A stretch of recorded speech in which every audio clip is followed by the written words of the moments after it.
After a long hot summer, it rained and rained and rained, which Meteojib has confirmed makes Monday the 5th of December the wettest day since March last year. The downpour saw several roads flooded, making travel conditions difficult, although the RGP says no accidents were reported, but technical services were out and about.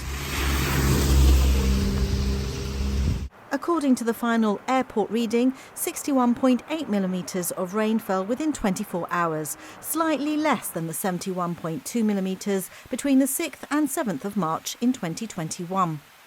But whilst today and tomorrow bring some respite, don't put your brollies away just yet. The wet weather is set to return over the weekend.